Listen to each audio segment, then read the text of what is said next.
Welcome to the new river, my friend. Oh boy. Is that the... That's a party, guys.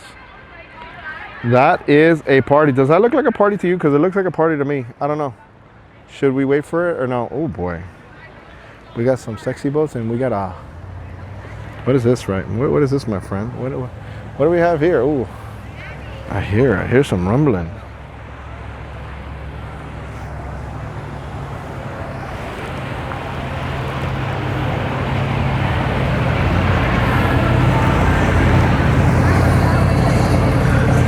Wow.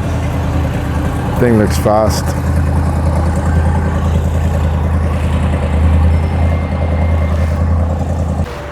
Now we are talking. Look at this.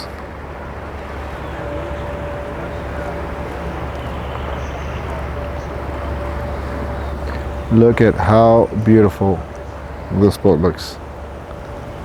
Is that yeah, it's Fort Lauderdale Police has an amazing, it looks like a Brunswick maybe, or is that doesn't look like a safe boat, is it? I don't know, guys. Comment below. It doesn't look, yeah, and it doesn't look like a metal shark either. I don't know.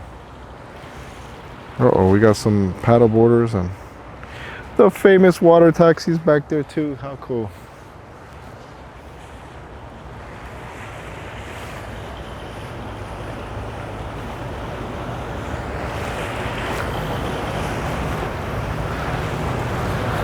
Damn, now I want to know what that is. It has a weird pilot house. It's, I don't know, it looks a little odd.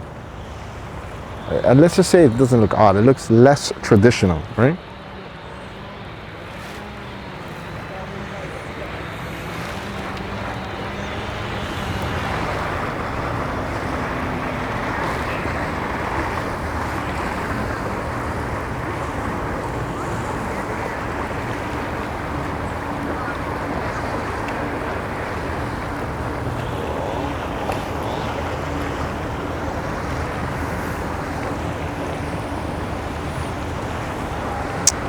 So have you guys fallen into the NFT craze?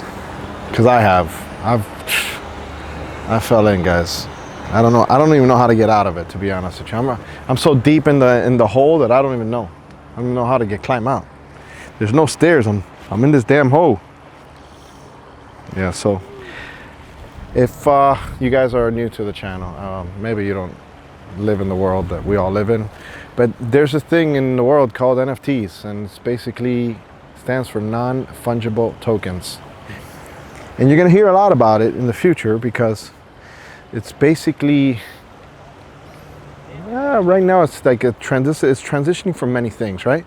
It's starting off as JPEGs and artwork that is registered on the blockchain, meaning like on the Ethereum network. And they're limited, right? So on the blockchain, when you can show that something is yours, there's 10,000 of them, and you own one of those 10,000, and there's 30,000 people that want them. Guess what? You know, those 10,000 people that have them are going to be able to ask a certain price for those digital JPEGs. So there's a website called OpenSea.io, and this thing is like bonkers. So when I mean bonkers, it's like there's NFTs, which stand, like I said, for non-fungible tokens, that are being sold on that website. Some of them are for millions of dollars. So much so that one of the main guys, his name is Beeple, sold an NFT. Wait for this, right? Wait for this, guys. You're gonna freak out. I didn't say a bad word. I incinerated one. So he sold it for $68 million. Basically what this guy did is got a collection of all the NFTs that he got, and he put it in one giant NFT and he sold it.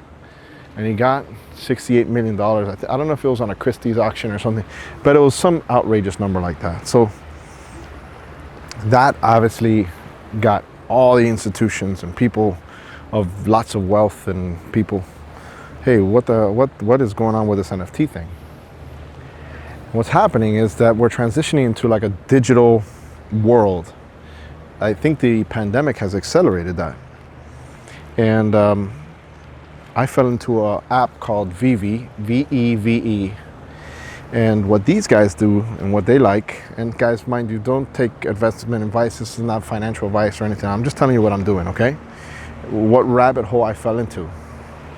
So this NFT thing, that app is called Veve, and Veve. And what is interesting about that app is that they have licenses with major brands like DC Comics, Marvel, Universal, all these major brands that we know of, because there was a very top licensor, guy who had all the licenses, and he was really known in the industry in licensing by the name of Alfred.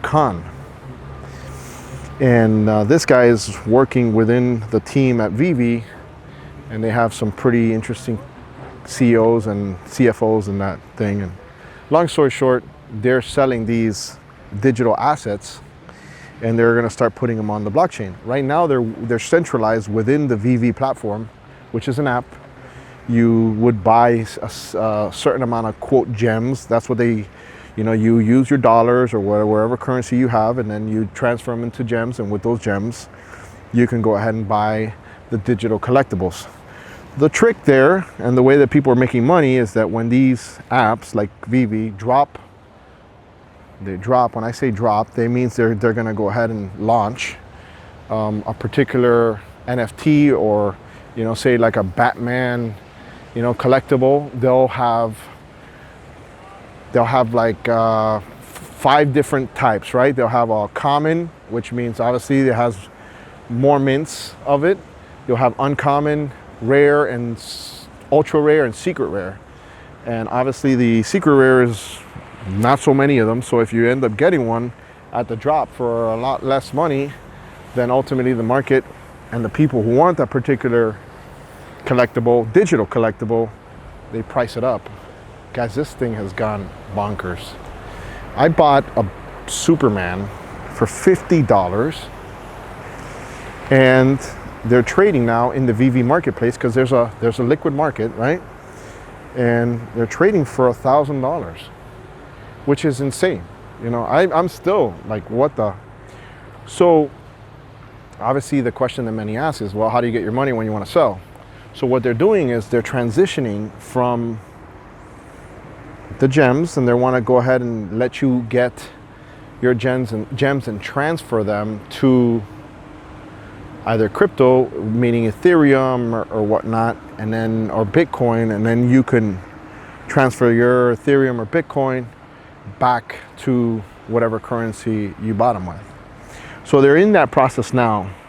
But I'm so interested in seeing how this develops, because if this becomes a thing, currently they're not on OpenSea.io. They are just centralized within the Veve app. But what people are speculating is that once all those people who made all that money on Ethereum and Bitcoin and all that stuff, that they can actually start using those crypto coins or whatnot that they have, cryptocurrency, that they're going to go ahead and start pricing up the prices of all these things, and ultimately they jump in, they buy it, they don't care. They already made tons of money. Now they're looking to go ahead and see if they can make more money, right? So I thought it was interesting. A lot of you guys have been seeing some of my stuff on my stories on my Instagram, and have asked me, what you do, and So obviously there's a collector's aspect of this, and that aspect is the lower the number, the more valuable it is to collectors. So if you, for instance, get a drop or a launch, you are trying to go ahead and get the lowest mint possible, because the lower it is, the more valuable it is to somebody who wants to use it as a digital asset. Now people are buying it in the open market, right? So say, like right now, they're partnering with, at the time of this video, James Bond. There's a James Bond movie about to launch, and they actually did a limited edition NFT of the posters that they're using for that. Now for a James Bond guy, that's going to be awesome, right? They're going to be like, hey, I love this thing. But if he couldn't get the drop, and it's crazy because you look at the marketplace, say it went for 57 gems, let's say, right? Which would be equivalent to $57. All of a sudden you go to the marketplace when it opens and it's $130 and you're like, man, I could have just got this, but you missed out.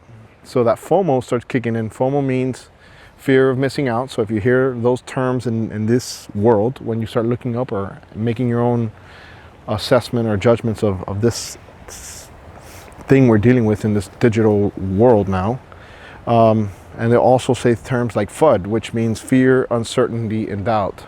Because there's always, like, even in stocks, there's people that will go ahead and purposely throw things within the mix to go ahead and buy certain assets lower than what they're really priced at, and that doesn't change. You know, there's a little bit of all that. So, but I thought it was interesting because that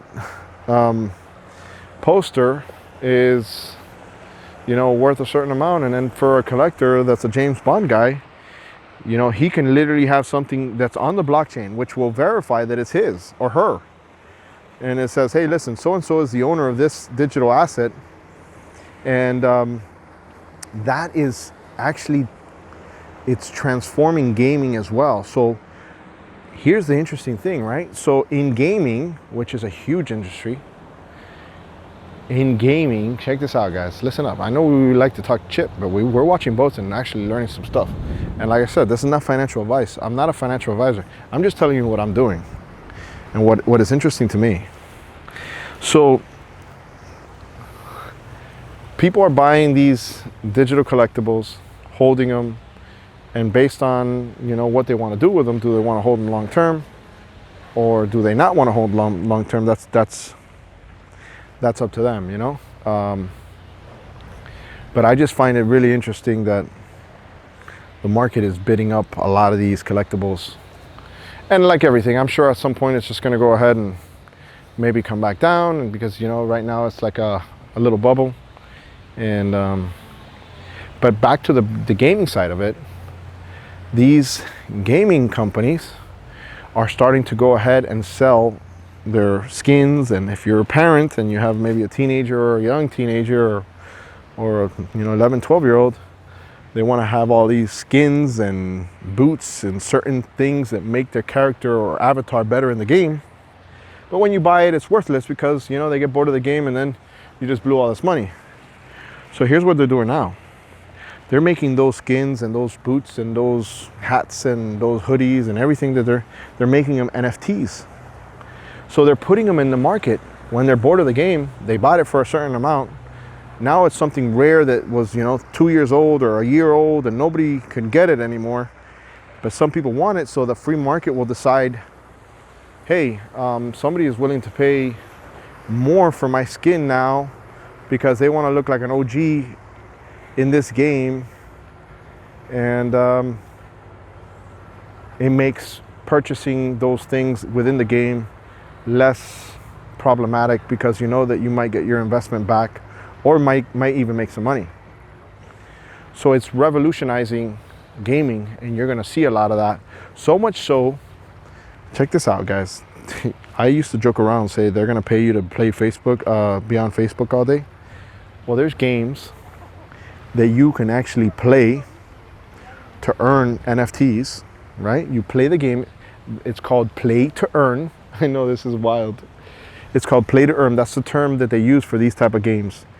So it's a play to earn, and then you play the game. And once you're playing the game, you can earn yourself an NFT.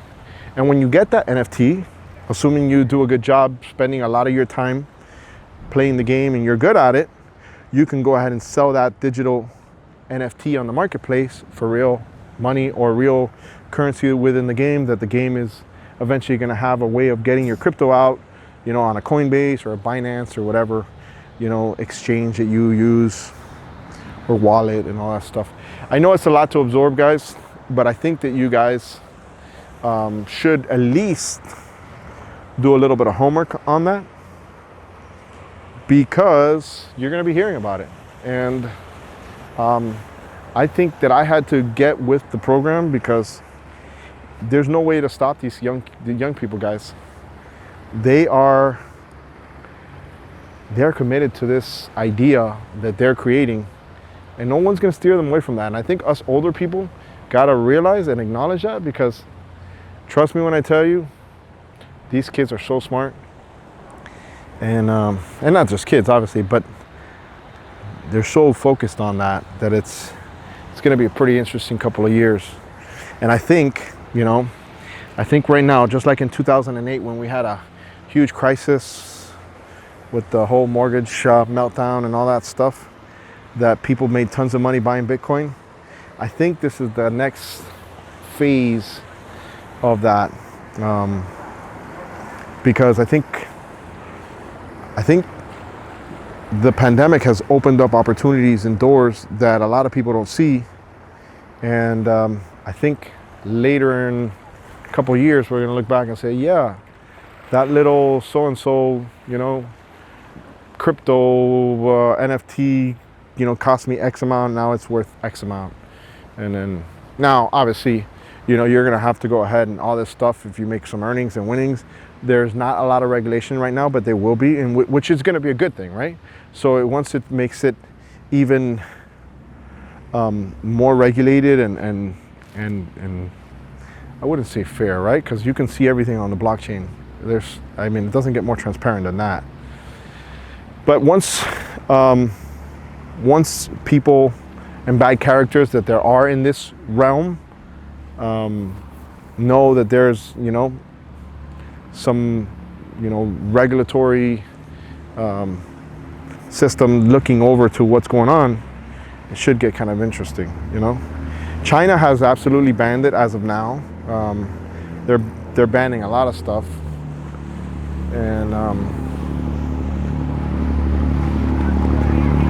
but they were farming it, right? They were farming Bitcoin a lot out of China, and now countries like El Salvador and all that are adopting, Bitcoin as legal tender within their country. So I don't know. I just wanted to talk to you guys about that. Like I said, do your own homework. And I don't know. That's my NFT moment. I'm gonna end this video on that, guys. Maybe you guys look. We're gonna go right here. We're gonna go right here, guys. Like I said, be smart about it. Do your homework. Don't just blindly invest, right? Look at things, analyze things, ask questions, and go from there. Alfred Montaner, making a scene as always. I am out of here.